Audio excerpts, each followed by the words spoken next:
Sampurasun wargi-wargi Sunda sadayana tepang dangu deui sareng Kang Hamdan dina jejer cariyos kasarung kaliang maung. Carita ieu karangan Sim Kuring Pribados. Mangga satajan Sim Kuring neraskeun hanca caritana sanajan amuradul ngacapluk ngaler ngidul, tapi mudah-mudahan tiasa ngahibur wargi-wargi Sunda sadayana di mana bae ayana.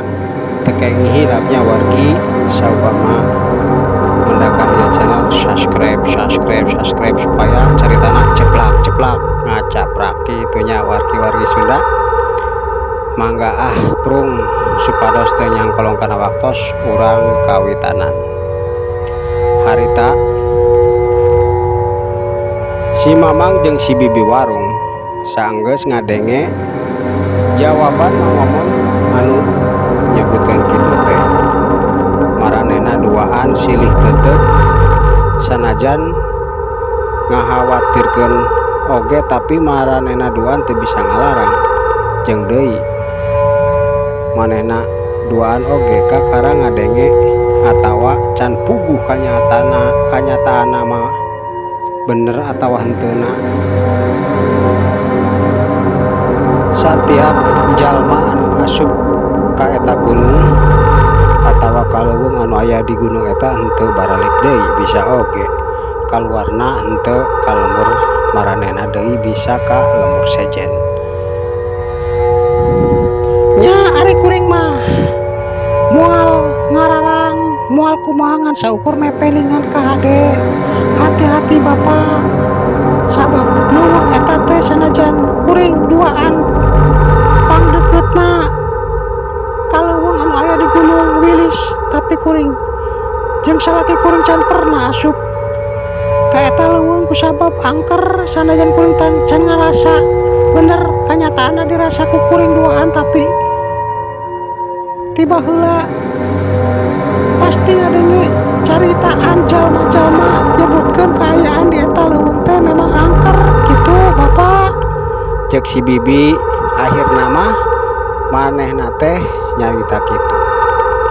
Bener kuring oge moal ngalarang Bapak, sabab eta mah geus masing-masing kumaha kahayangna, jeung deui lamun ngalarang oge kuring rek ngalarang kunaon kecuali kuring ngalarang bari mere duit sakaung misalkan gitunya meureunnan hade ngalarang oge, tapi da kuring mah boro-boro jeung mere duit loba keur sapopoe kuring duaan jeung anak bisa balang dahar oge alhamdulillah. Jadi kuring moal ngararang moal nitah ngan rek mepelingan Bapak sih hati-hati kitu bae nya Bapak. Ayeuna mah geus wayahna istirahat, kuring duaan oge capek, urang istirahat heula.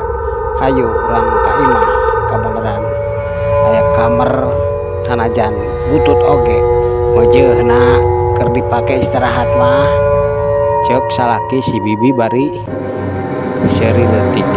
Geus kitu mah Mang Omon oge ngan saukur tunggu-tunggutan tanda manehna ngarti.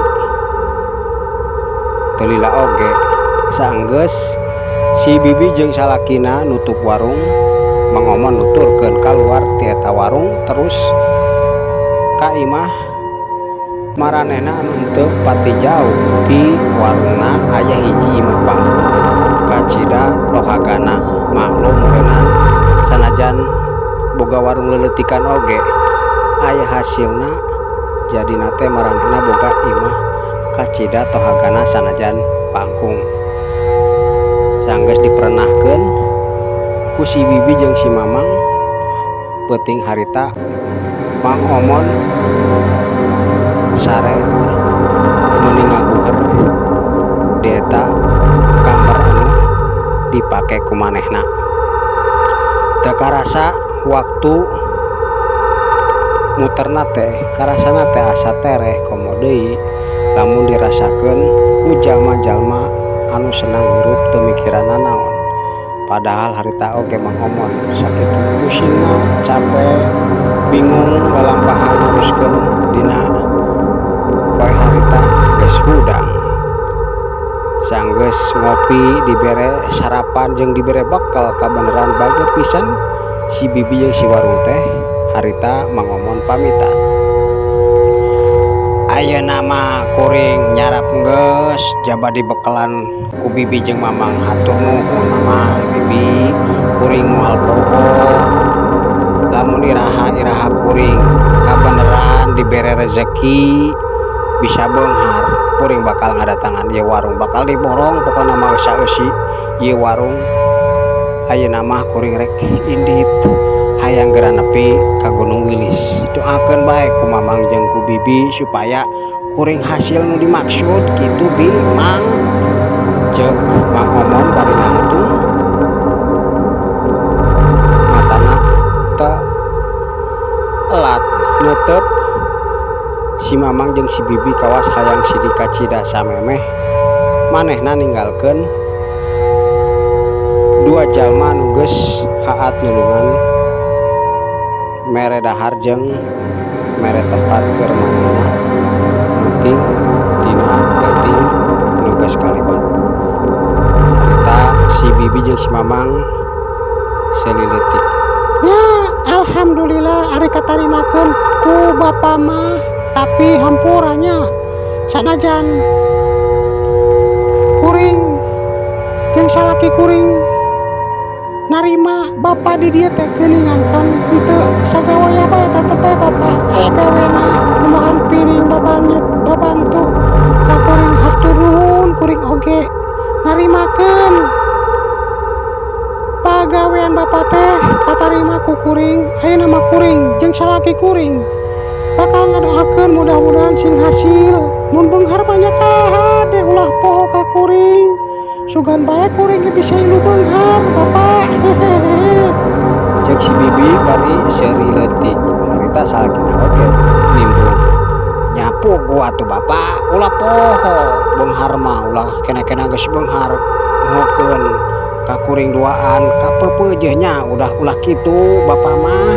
Ayeuna mah da geus beurang bisi bapa rek geura hayang nepi mah cik bae kuring didoakeun sing hasil ngan kahade hati-hati sabab sanajan kuring can pernah ngajaran asup ka leuweung eta nu aya di Gunung Wilis tapi tetep bae ngadenge carita mamata keung. Ceuk si mamang nimbung atawa nyambung caritaan pamajikanana.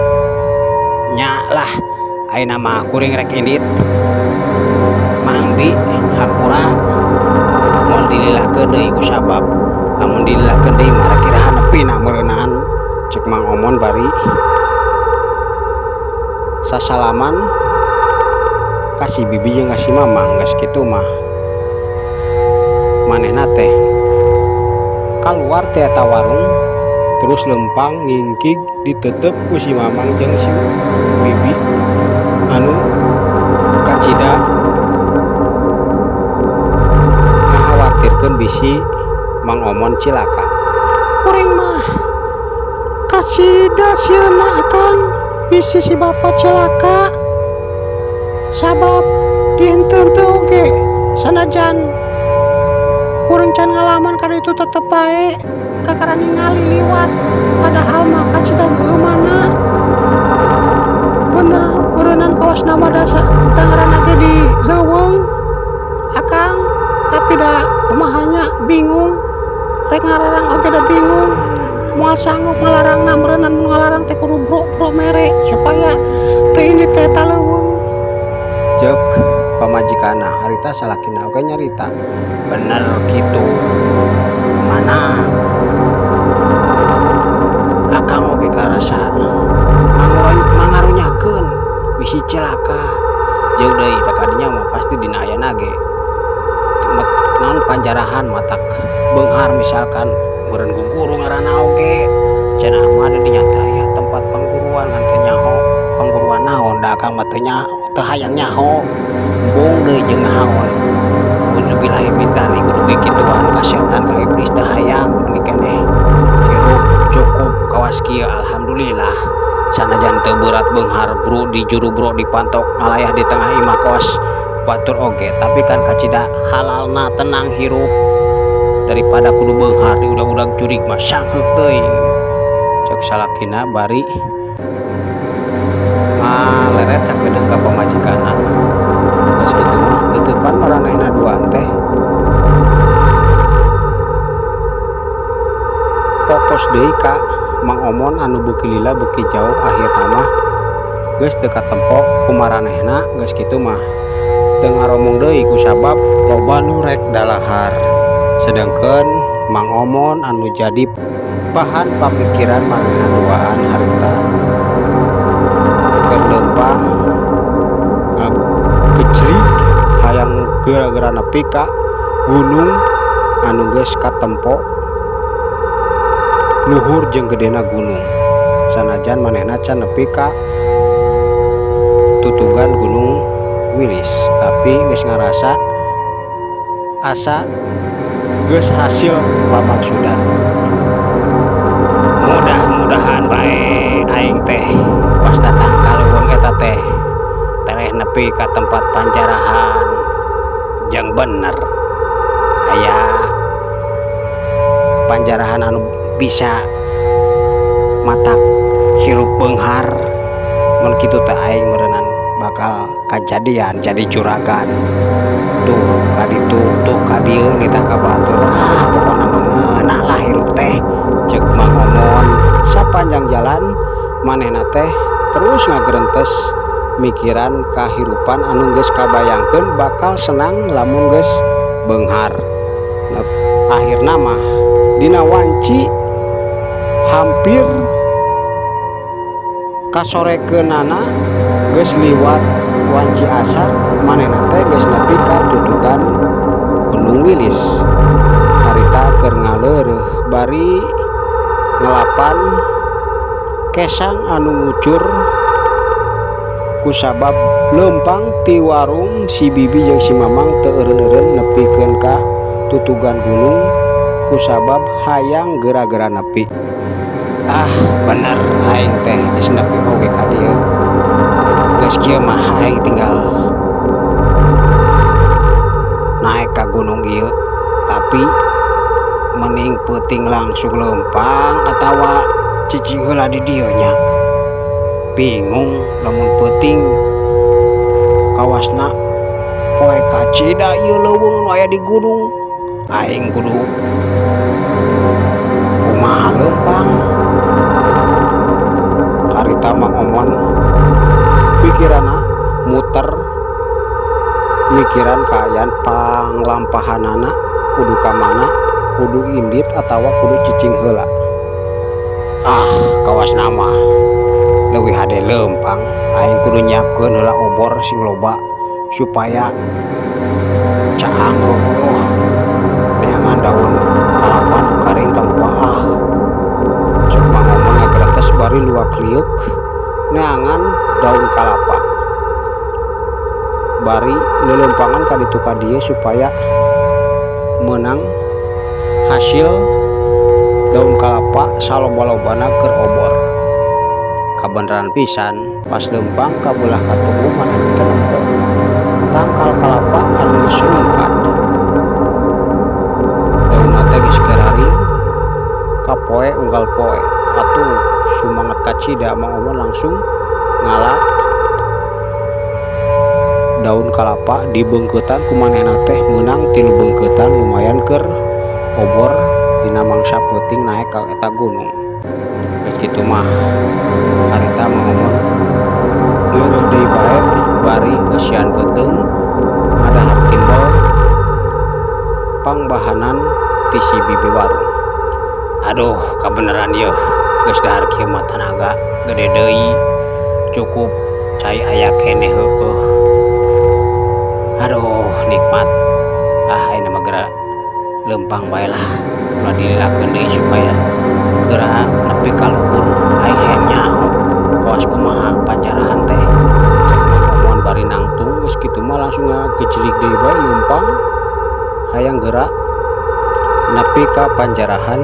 Sanajan can apal kaayaan panjarahan teh kawas kumaha jeung aya di palebah mana, tapi teu nurunkeun sumangetna hayang geura nepi ka eta tempat. Manehna teh nyingrai kendang daunan jeung rega-rega anu halangan jajalanan manehna.